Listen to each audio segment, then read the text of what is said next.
I've been a cop for just over 6 years now, and I've seen some crazy stuff in that time. But only one call has been enough to give me nightmares, and it was this one. In November of 2023, it was just past midnight, and my partner and I were working a quiet shift when our radio suddenly cracked to life. Dispatch relayed a welfare check request. Someone had called in, worried about his former girlfriend. He'd gotten some troubling texts from her, things that were extremely out of character but enough to raise red flags, and my partner and I took the call. The address was a small apartment complex, one of those old brick buildings that's seen better days. We grabbed the ex's phone from dispatch and headed out. When we pulled up at around 12:45 a.m., the street was completely silent except for the hum of our cruiser's engine, and the apartment was on the second floor, Unit 2B. But there were no lights visible from the street, which kind of struck me as odd given the situation. If she was texting her ex, you'd think that she'd be awake and maybe have a lamp or the TV on or something, but there was nothing. We climbed the stairs and knocked on the door. "Police, open the door, man. We're here to check on you." Nothing. No footsteps, no muffled TV, just silence. I knocked again, harder this time, pounding with the side of my fist, and still nothing. Daniels, my partner, suggested that we call her. The ex-boyfriend had provided her number, so I dialed it from my department-issued cell. It rang once and twice and then picked up. I heard breathing on the other end. It was faint, but it was there before the line went dead. But here's the thing. We heard the phone ring from inside, faint but audible through the window to the left of the door, and there was no question. She was in there. "Ma'am, this is the police," I shouted, leaning toward the window. "We know you're inside. Open the door. We're doing a welfare check." There was no response at first, but then I caught a slight sound. It was very slurred, garbled speech, like someone trying to talk through a mouthful of cotton, and it was enough to justify in my mind a forced entry. "We're breaking the door down if you don't open up," I warned, giving her one last chance. We want to help, but we also don't want to overreact and potentially damage property or hurt somebody behind the door. But then seconds later, I hear a click as the deadbolt turned. The door didn't swing open. She'd unlocked it, but let it for us to open. I remember Daniels and I exchanged this look, and our hands were on our holsters, and then I pushed the door open with my boot. And what we saw stopped us completely cold. Standing there, swaying gently back and forth, was a young woman. She was stick-thin and looked to be in her 20s, stark naked, dripping wet, and pale as a ghost. Her skin had that bluish tinge that you see in hypothermia cases, and her hands were a mess, and blood dripping from cuts on her palms and fingers. Her eyes were glassy, unfocused, and she was mumbling something incoherent. Then the next thing, the smell hit us. Metallic, like old blood but mixed with something stale and damp. "Ma'am, are you all right?" I asked, stepping forward, and she didn't respond, just kept swaying, barely holding herself. "Call a bus," I told Daniels, bus being the slang for an ambulance, and he nodded and got on the radio while I tried to assess her. I asked her question after question, but got no answer, just more slurring of words, and her condition seemed critical, pale, cold, bleeding, and disoriented. I grabbed a blanket from the couch nearby and draped it over her shoulders, trying to keep her warm until EMS arrived, and she didn't resist, didn't even seem to notice. Once the girl was scared, the first thing we noticed when we started looking around the room was the candles. Flickering flames were dotted all over the place. The living room, the bedroom, even a couple in the bathroom, too. I flipped a light switch on, but I got nothing. I tried another, and it was dead. None of them worked, but there was no time to figure out if it was a power outage or a blown fuse, because we had to secure the scene and make sure that she was the only one here. My partner pulled out his flashlight, and I followed. The beams cut through the darkness and revealed a scene that still gives me chills thinking about it. Words, scrawled in what looked like blood, her blood, I think, judging from her hands. And I remember seeing the words, "seven-headed serpent" in the bedroom, and then just "dis observes" in the bathroom. And the handwriting was shaky and uneven, like she'd been trembling when she wrote it. And we moved to the bathroom following the trail of candles, and that's where we saw the tub. It was filled with water, dark, murky brown water, like it had been stained with old blood or something else. And the surface was still, but You could tell that the girl had been sitting in it, likely for hours based on the ex's timeline when he last heard from her. The water was cold to the touch, and the blood had settled into a sort of thick, congealed layer toward the bottom. How she was even alive, I honestly couldn't tell you. The blood loss, hypothermia, she honestly should have been a goner. EMS arrived within 10 minutes, thank God. Paramedics rushed in, took one look at her, and got to work. They wrapped her in thermal blankets and started an IV and loaded her onto a stretcher, and she was still mumbling, incoherent as they wheeled her out. I remember they said possible overdose, severe blood loss, and hypothermia. And she's lucky that you got here when you did. With the girl en route to the hospital, Daniels and I finished our sweep of the area, and no one else was in the apartment, and there were no signs of a struggle or forced entry. Just the candles, the blood, and those goddamned words. We secured the scene, and then a detective was called in to take over. This wasn't just a welfare check anymore. It was a potential crime scene, or at the very least, a mental health crisis that needed more than a patrol response. And back at the station, I wrote up my report, but all of those images stuck with me. The flickering candles, the tub of dark water, and the bloody words. I later Googled them, and this was what came up for the seven-headed serpent. The seven-headed serpent in Sumerian religion was one of the heroes slain by Ninurta, patron god of Lagash in ancient Iraq.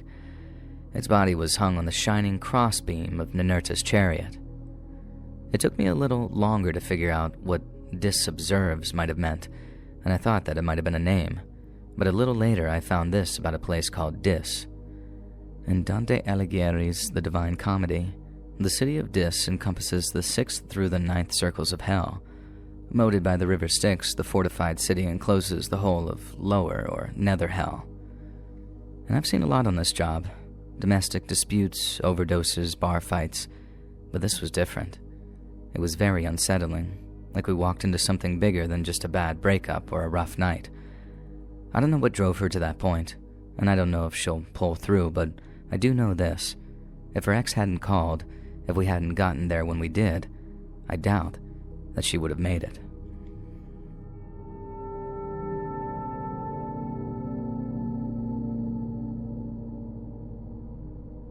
My daughter's a big fan of your YouTube channel, and after doing a bit of listening myself, I reckon that I've got a story that you might be interested in. My daughter's heard this story about 100 times by this point, but I reckon she'll get a kick out of hearing you retell it in your own inimitable style. It took ages to write, so give it a read and let me know what you think. I was born in October of 1959 at the Oxford Street Maternity Hospital in Liverpool to a Jamaican mum and an English dad. I had quite a happy childhood. My dad was a docker, so he brought home a decent wage, and my mum worked 2 days a week as a seamstress. And so all in all, we were quite well off, and I've got a lot of happy memories of being a kid. But then in 1969, less than a week after we all gathered around the telly to watch the Yanks put a man on the moon, my mom sat me down at the dinner table and told me Dad wasn't coming home. There had been an accident on the docks, he'd been hurt, and after they took him to hospital, he'd sadly gone to heaven to be with Nana and Granddad, and it wrecked us. Mom couldn't make the same wage my dad had, so we had to move out of the nice house we had and into a much smaller flat. She struggled with the grief and drank a lot to numb the pain, so she was either at work all day or at the Caribbean Center getting drunk until they kicked her out. And I don't blame her. She'd lost her soulmate, but it left me and my sister to fend for ourselves in a lot of ways.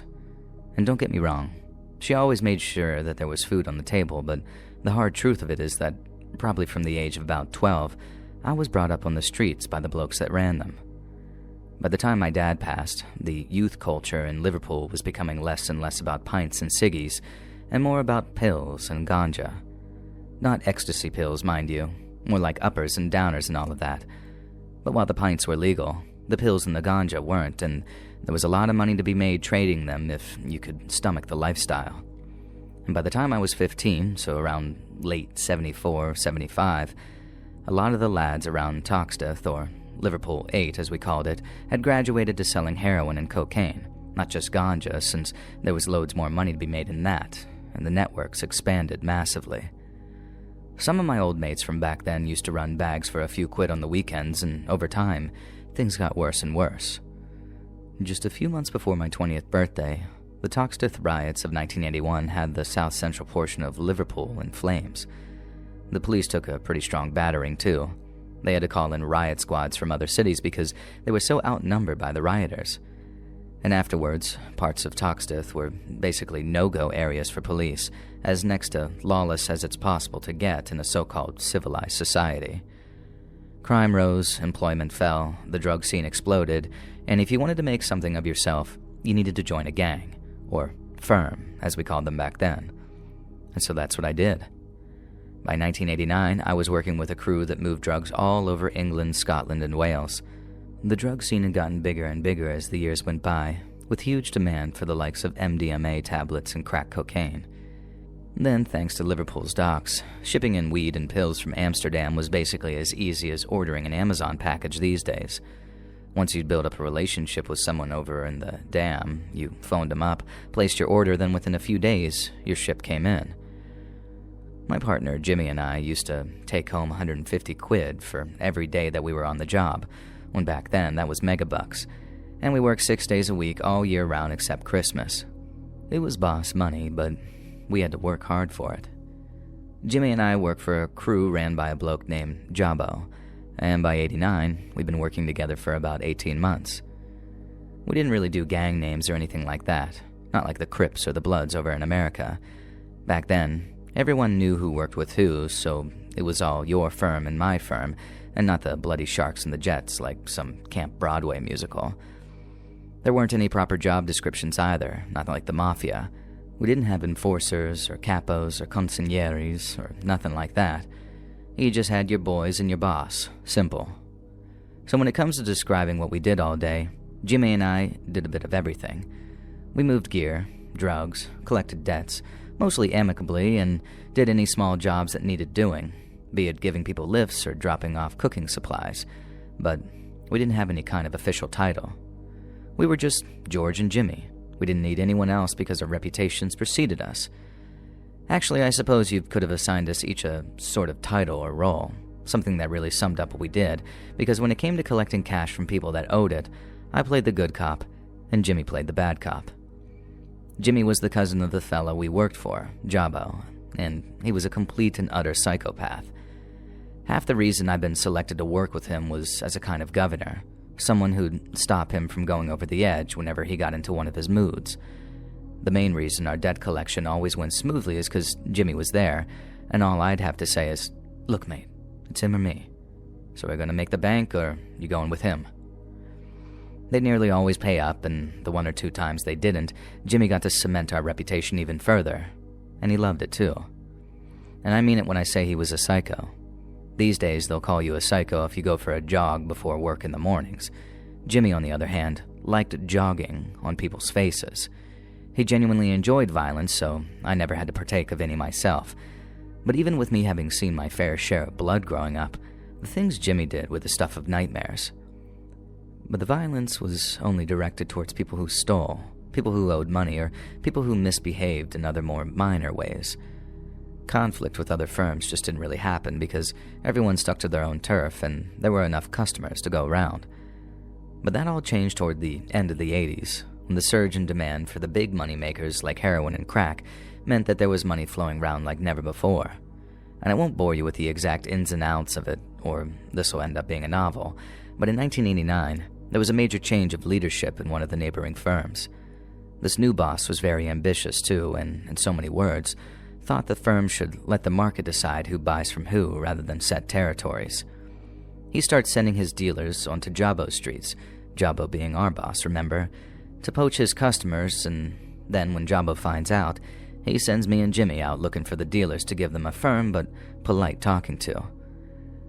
But they were not open to any sort of discussion or criticism, and when they turned to threats and insults, Jimmy flipped his lid and battered the pair of them. He didn't just batter them either. He pulled the one lad off of his bike and then used his own front tire to turn his face into a mess of blood and black smudges. And that was one of the few times I felt very little sympathy for the person on the receiving end of Jimmy's temper. We didn't think, though, that that'd start a war. The new boss of the neighboring firm wouldn't take kindly to having his dealer beaten, but honestly, there was a bit of a mutual understanding when it came to younger lads getting lippy with their elders. We thought the new boss would approach Jabbo, maybe with an apology, but definitely a demand for money to get his boy's teeth fixed, because good God, did he need it. Instead, the neighboring firm ran up to Jabbo's living room window one night and then blasted the glass in with a shotgun.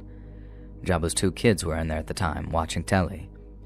But because they were sitting on the floor in front of it, the shotgun pellets missed them, and they only got a few cuts and splinters after being showered in glass.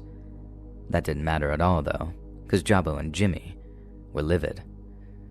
We went out looking for anyone even remotely associated with the now enemy firm, but we couldn't find a soul. It was like they'd all vanished into thin air. We then got word that, basically, the lad that got his face smashed with his own bike tire had gone completely rogue and was on the hunt for Jimmy's family in particular, which obviously meant Jabbo's family too. We had to find Tireface, as I'll call him from now on, before he found any of us, and unfortunately, he found Jabbo's sister first.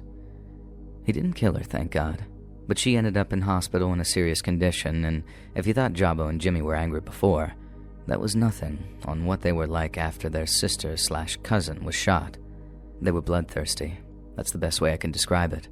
But Tireface had been clever and had moved all of his family somewhere secret to keep them safe while the war was on. He was pretty decent at hiding himself, too. We were looking high and low, offering all kinds of money for sightings of him, but he was like a ghost. But that couldn't last forever. He was always going to slip up eventually, and when he did, we were going to make him pay for it. Jimmy and I waited, and then we waited some more, running business at basically half capacity while we hunted for Tireface. Then at about noon one day, I got a call from Jimmy saying that I had to be ready to go by 2 p.m. sharp. And he sounded frantic, and this might sound a bit mad, but he sounded frighteningly happy too. So I knew what was going on, or had a decent enough idea. Someone had either spotted Tireface someplace, or he was expected somewhere, and we were going to be there when he arrived. Jimmy was mental, but he wasn't stupid. He wasn't going to talk about what we were going to do, especially not in his car, which for those of you that don't know is an ideal place for the police to put a listening device since so much chat goes on during car journeys.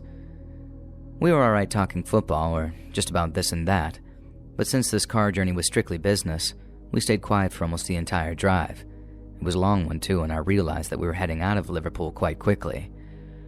We drove until we were on the outskirts of Manchester, and then Jimmy handed me a road map of the area and then told me to find an address that he had written on a piece of paper.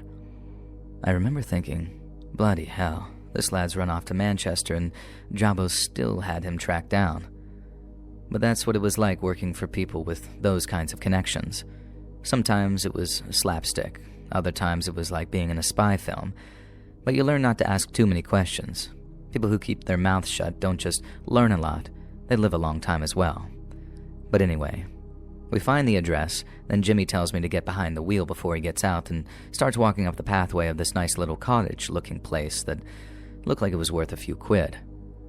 He walked up to the front door, knocked on it, then pulled a balaclava over his face and barged his way inside when some poor old dear opened up. Maybe a minute later, he reappeared again, but he didn't have Tireface with him.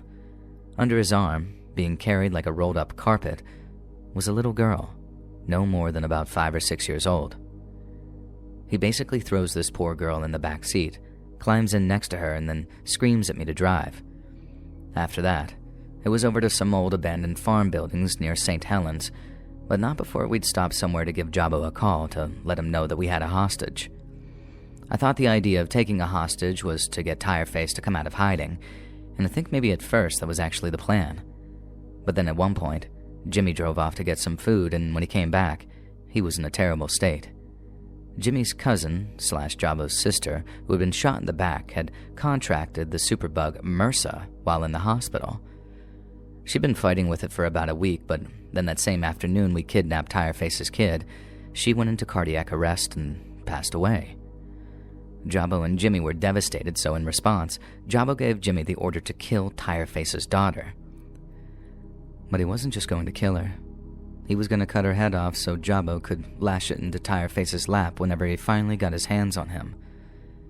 We had this girl's hands and legs tied, and she'd actually calmed down a bit because we'd promised to feed her before taking her back to Mummy and Daddy.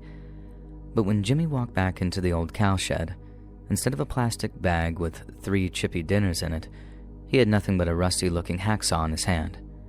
He looked ill, sweaty, shaky, eyes wide and bulging, and I knew what he had been told to do without having to ask him, and all I could think to ask was, "Jimmy, what are you doing?" He didn't even look at me, let alone say anything. He just kept on taking these slow, careful steps towards the little girl, and I could see him trying to summon the will to do as he'd been told. I'd been carrying a gun with me ever since the war started, and that day was no exception, so when I pulled it out, Jimmy thought it was me silently saying, "Let's put her out of her misery first so she doesn't suffer too much." But that wasn't what was about to happen. That was never what was about to happen. And the look on his face when I pointed the gun at him is something I'll never forget. He couldn't believe what he was seeing. He couldn't believe I'd even dare to do something like that. It was his turn to understatedly ask, "What are you doing, George?" But as stunned as he looked in that moment, it was nothing on how he looked after what I said next. I told him to put the saw down and step away from the girl. And that's when Jimmy stated out loud that Jabbo had told him to kill her because his cousin, Jabbo's sister, had died that same afternoon. The girl had to die, blood for blood. I told him that wasn't going to happen and repeated my order to put it down. He took a step toward me. I took one back, and then I told him to put that down and to get on the floor because I was an undercover police officer for Maryside Police, and he was under arrest for kidnap and conspiracy to murder. And for a second, Jimmy looked like he was about to pass out. His mouth flopped open and closed like a caught fish on a riverbank, and his arm, which had previously been pointing that hacksaw at me, slowly dropped to his side. He asked me if I was joking. I told him no, that I wasn't messing around and that his only chance to avoid arrest was to get back in the car and F off back to Liverpool. I knew I wasn't physically capable of arresting him, but Jimmy wasn't about to turn down his get-out-of-jail-free card, not while I had a gun pointed at him. After he left, I ran over open fields hand in hand with that little girl until we found a homeowner who had let me use their phone. Now I suppose here's the part where I address the "so that's what I did" line in reference to joining a gang. I did join a gang, a massive one in fact, and we called ourselves the Maryside Police Force. I started to think about joining after the riots because I saw all kinds of people who weren't part of the Toxteth community flooding that area to take advantage. Don't get me wrong, the police were very heavy-handed with the youth at the time, so I can't forgive the anger. But in the aftermath, you had one of the biggest and scummiest drug dealers in the country making himself out to be a savior of the community, all while he was poisoning it with heroin. And it made me sick. And I knew my dear old dad would have been ashamed to see Toxteth take such a dive. So instead of just leaving, like a lot of people did, I decided to stick around to help fix a two-tier problem that I thought was happening. Problems in the community, and problems in the force that policed it. I'd like to think that I put a dent in both during my long career in the police service, but after the incident with Jimmy and the little girl, those dents weren't going to be in Liverpool, that's for sure. I transferred to London after almost everyone in Jabbo's crew, as well as Tireface, was sent down for crimes of varying severity, and spent the rest of my career working my way up the ladder of the Met's undercover department. I helped oversee some incredible investigations in that time, some more successful than others, but I never forgot the day that I betrayed Jimmy and saved that little girl's life as a result.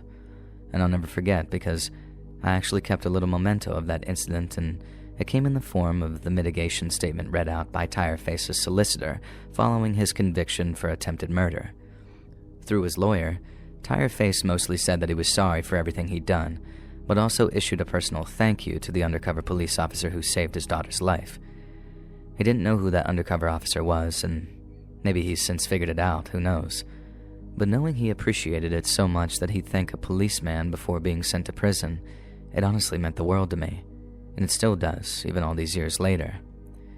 And I visit Liverpool every so often. Sometimes I'll go and see old colleagues, and other times I'll stop by Anfield to watch Liverpool play. I miss the place. It'll always be my home.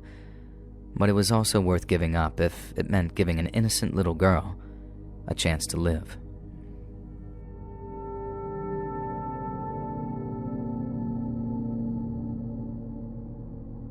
It was one of those days where the sky was as clear as you really could have hoped for, not a cloud in sight.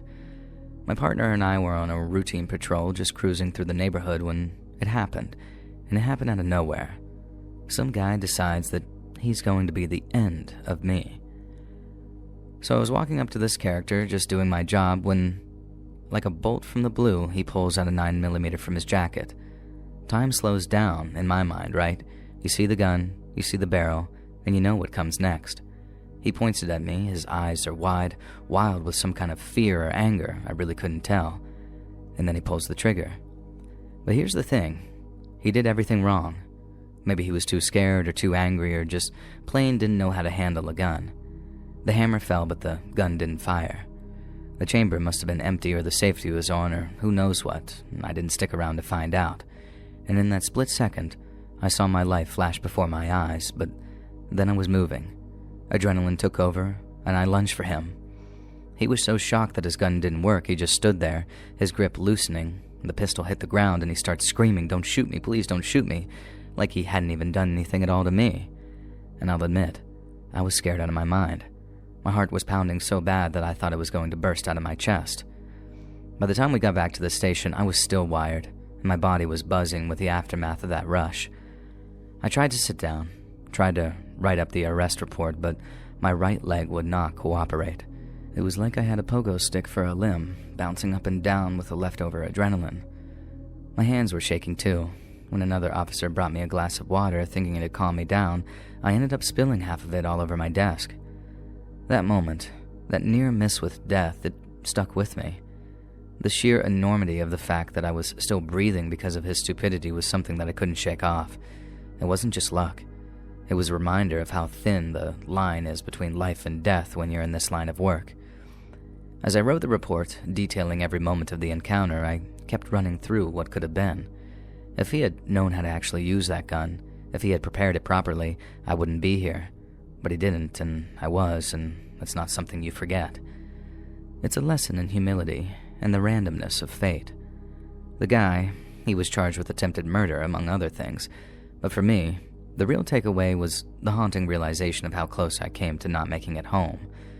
And every day now, I check my gear more thoroughly, and I treat every encounter with a bit more caution, because you never know when the clear blue sky might just turn dark.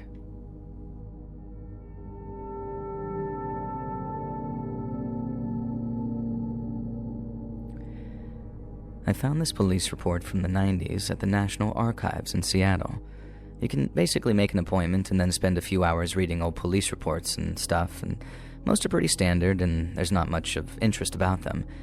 But occasionally, you find one like this. Incident at 601 Franklin Avenue. Date, 10/11/93.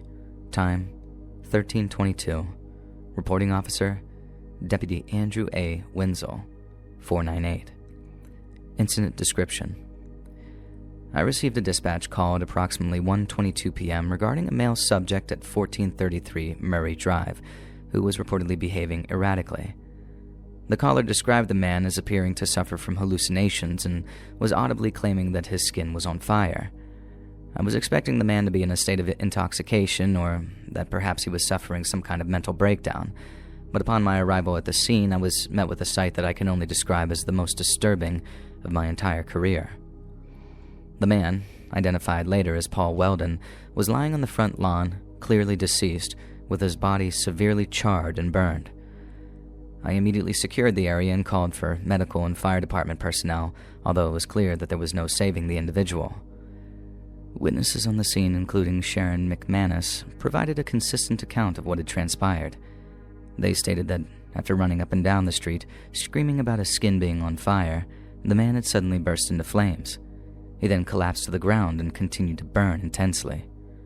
They also described how the flames seemed to suddenly and inexplicably extinguish themselves, leaving the man's body severely burnt, yet without any apparent external source of ignition.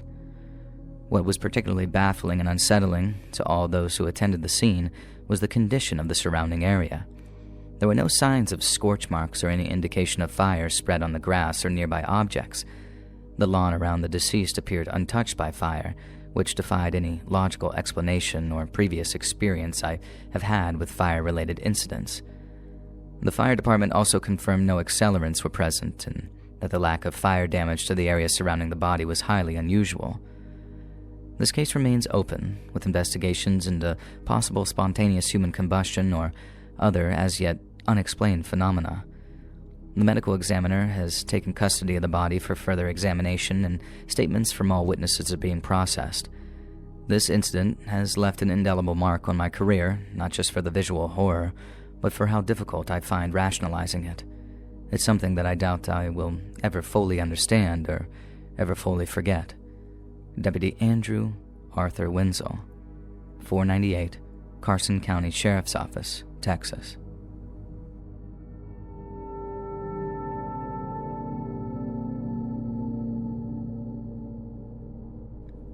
This email comes from a proton.me email arriving in the Let's Read Submissions inbox. It appears to be from an anonymous source in the St. Louis Police Department. It reads as follows. Dear Sir, it has come to my attention that your rather sizable audience is in need of a terrifying but ultimately true story, and while not particularly long or meandering, I think this is one they need to hear. One of my favorite quotes is from one of our founding fathers, James Madison, when he said, "The truth is that all men having power ought to be mistrusted." I first heard it way back at the very beginning of my career, and over my 35 years as a serving police officer, those words were never far from my mind. Since we're charged with upholding the law, we have to hold ourselves to a higher standard than our civilian counterparts, meaning sometimes we have to direct that sense of mistrust towards our very own selves. Because sometimes it's not so much the power of holding a badge and a gun that corrupts a man. We have all kinds of oversight and regulatory bodies to ensure that when an officer does step over that moral red line, he's suitably punished for it. And I'm sorry, but I will get poetic here.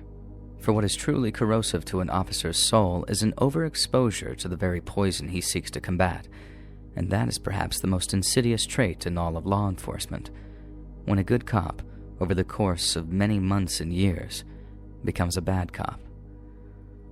One morning, in September of 2023, I received a report that 2 of my officers had been called to a domestic dispute the previous evening, in which a 29-year-old man named Urayoan Rodriguez Rivera had suffered an unfortunate accident involving a firearm he owned. At around 6:30, when my officers arrived at the scene, they found Mr. Rodriguez Rivera lying at the base of a tree, struggling to breathe and suffering severe blood loss from wounds to his face and neck.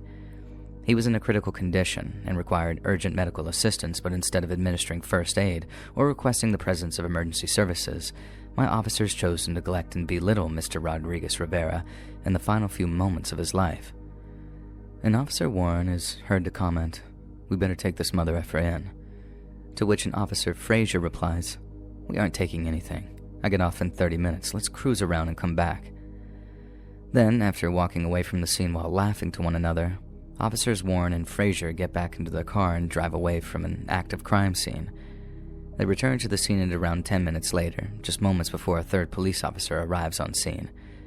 At this point, I had to switch over to watching the body camera footage from this third officer, and what I saw shocked me to my core. Frazier and Warren began to pretend as if it's their first time at the scene, and began going through the motions of searching for the wounded Mr. Rodriguez Rivera, even though they knew exactly where he was. When the third officer spotted Mr. Rodriguez Rivera, he immediately notified dispatch and made a priority request that EMS come to the scene for a person still breathing with a gunshot wound to the head. Other officers also arrived shortly after and tape off the scene. One checks Rodriguez Rivera for a pulse, which he describes as super weak. That officer then searches the area for a firearm as another tries to render first aid. Just minutes later, the third officer's body camera shows Warren and Frazier walking to their police cruiser, then leaving the scene for a second time once additional officers had arrived. The third officer, who I believe exemplifies the true spirit of law enforcement in this fair city, tells a fourth, "You know what's effed up? Warren and Frazier just left."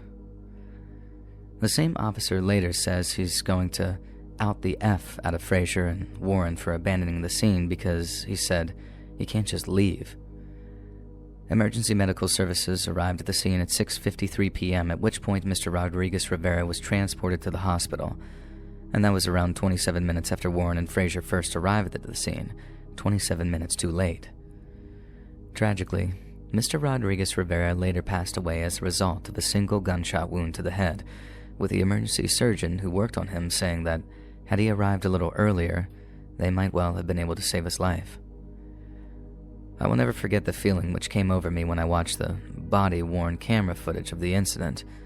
I didn't know whether I was going to puke or smash my computer, and I think I must have watched it maybe 4 or 5 times before I could allow myself to believe what I was seeing and hearing. I couldn't grasp it at first. The officers in question weren't bad guys, or at least they didn't seem to be, and their disciplinary records didn't speak to that either.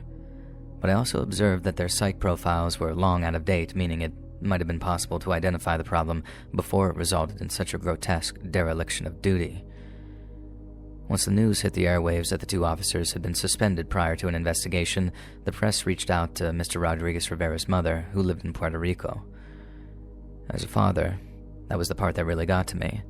The part where a mother had to learn that not only had her son's death potentially been avoidable, but the very people charged with his protection had abandoned him when he needed them most. She claimed the officers lacked humanity, and that she hoped the full weight of the law fell on them. The media also reached out to our former chief, who made a very candid but deeply controversial statement. He said the officers' behavior was disgusting, that they'd be fired, and there was probably going to be a multi-million-dollar lawsuit. But from where he was standing, he couldn't see any criminal charges being filed against either officer. Both officers have since been fired by the St. Louis Metropolitan Police, with each of their police licenses being terminated. And in the state of Missouri, those licenses cannot be reinstated by law, so they will never again be allowed to act in a law enforcement capacity here in our fair state.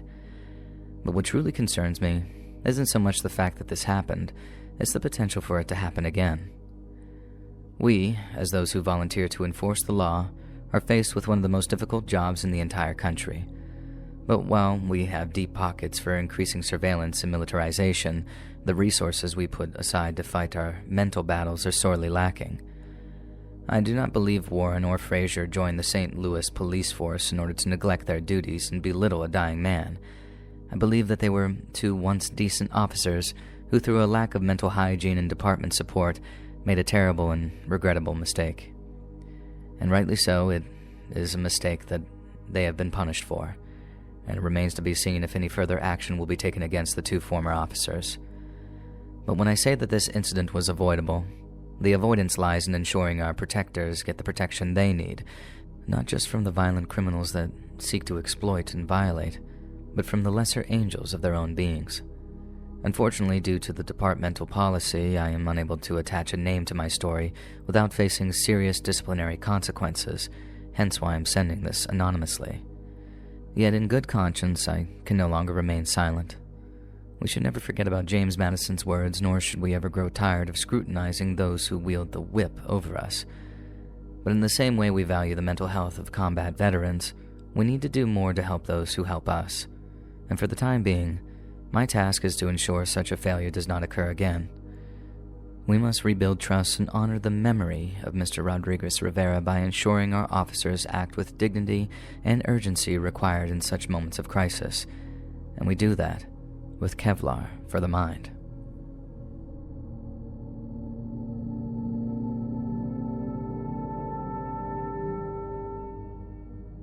In the early hours of March 15th, 2024, the skies over New Mexico were still an inky black as State Police Officer Justin Hare drove down a dark stretch of the I-40. Except for a few passing vehicles, the highway was quiet, with the approaching dawn signaling that Hare's shift was coming to an end. But then at around 4:45 a.m., a call came through from his unit's dispatch requesting his help. According to the dispatcher, a motorist with a flat tire was signaling for assistance. Justin said he'd make his way to the driver's location, then set off in the direction of Tucumcari. As Justin arrived at the scene, he observed a white BMW sitting forlornly on the shoulder of the road. Its driver stood nearby as Justin pulled in behind the vehicle, then motioned for the driver to approach his cruiser. As the BMW's driver approached Justin's passenger window, the conversation started innocently enough. They discussed the flat tire, the early hour, and the lack of nearby services.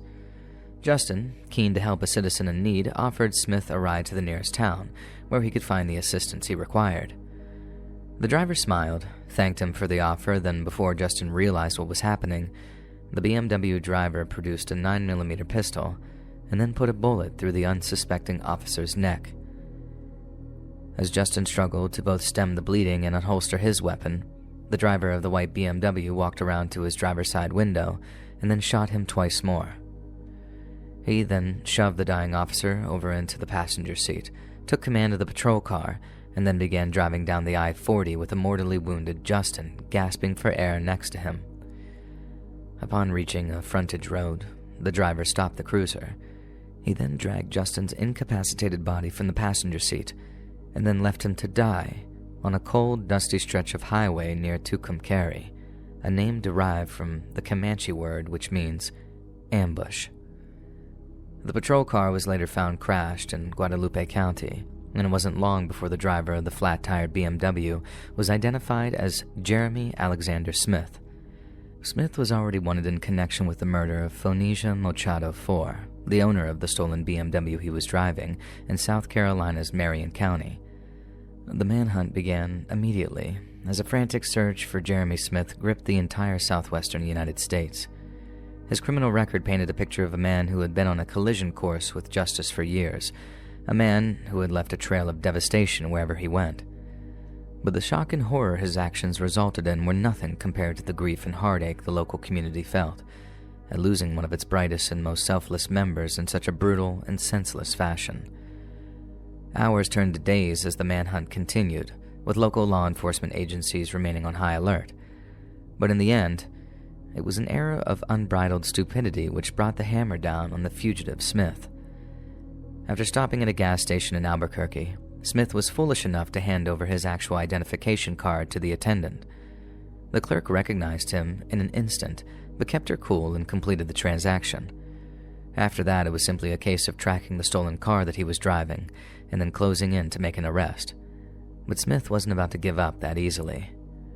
At exactly 7:49 a.m., two deputies of the Bernalillo County Sheriff found themselves sitting in their vehicle outside the address Smith was believed to be sheltering at.